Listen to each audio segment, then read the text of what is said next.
Very good evening, welcome to my channel general knowledge shorts. तो कल हमने discuss किया था पीजीटी बायोलॉजी का बायोमोलिक्यूल्स का बहुत important topic that is a carbohydrates. तो आज हम डिस्कस करने जा रहे हैं प्रोटीन्स को। जितने इंपॉर्टेंट पॉइंट्स बन सकते हैं प्रोटीन स्ट्रक्चर से वो हम डिस्कस करेंगे कि कितने टाइप के प्रोटीन स्ट्रक्चर्स होते हैं। तो जो प्रोटीन के स्ट्रक्चर्स होते हैं वो डिफरेंट डिफरेंट टाइप्स के होते हैं। Primary structure, secondary structures, tertiary structure and quaternary structure. So these are the different structures of protein. Primary structures में क्या होता है, ये linear sequence of amino acid से बनी हुई होती है। एक जो लीनियर होता है चेन की फॉर्म में, तो उस सीक्वेंस में ये होती है arrange with the help of amino acids. तो ये अमीनो एसिड के लीनियर सीक्वेंस से बनी हुई होती है हमारी प्राइमरी स्ट्रक्चर्स। इसमें कैसा बॉन्ड पाया जाता है? इसमें बॉन्ड पाया जाता है पेप्टाइड बॉन्ड्स। हमें पता है प्रोटीन के बीच में कैसा बॉन्ड होता है? पेप्टाइड बॉन्ड्स होते हैं। लीनियर सीक्वेंस होता है अमीनो एसिड्स का, form between the carboxylic groups of one amino acid and amino groups of other amino acids. ये किसके बीच में बनता है peptide bonds? Carboxylic groups of one amino acid and amino groups of other amino acids. इसका example is very very important. Insulin is examples of the primary structures.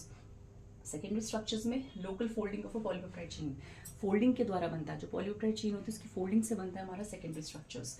Bond कैसे पाया जाता है? इसमें hydrogen bond between the peptide backbone groups. इसमें क्या होता है? हाइड्रोजन बॉन्ड पाया जाता है किसके अंदर?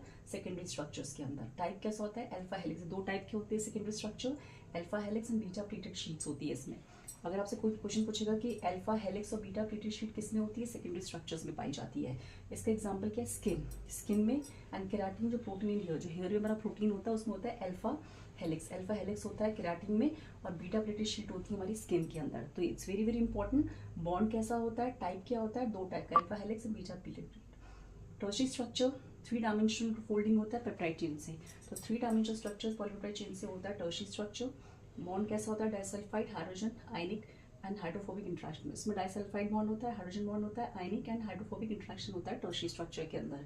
एग्जांपल क्या है? Myoglobin and enzyme. तो जितने मोस्टली एंजाइम्स होते हैं और हमारा जो ये मायोग्लोबिन है उसमें टर्शियरी स्ट्रक्चर पाया जाता है। क्वाटरनरी स्ट्रक्चर क्या होता है? फॉर्म फ्रॉम द टू और मोर पॉलीपेप्टाइड चेन। दो या दो से ज्यादा पॉलीपेप्टाइड चेन से बनता है हमारा क्वाटरनरी स्ट्रक्चर्स। बॉन्ड कैसा होता है? उसमें hydrogen bond, ionic interaction and disulphide bond. Sometimes इसमें डाइसल्फाइड बॉन्ड्स भी पाया जाता है। Example haemoglobin and immunoglobulin. जो एंटीबॉडीज होती है हमारी मोस्टली उसमें क्वाटरनरी स्ट्रक्चर होता है। जो हीमोग्लोबिन होता है जो फोर पॉलीपेप्टाइड चेन से बना हुआ होता है उसमें क्वाटरनरी स्ट्रक्चर पाया जाता है। तो this is the important different type of structures of the protein. Thank you.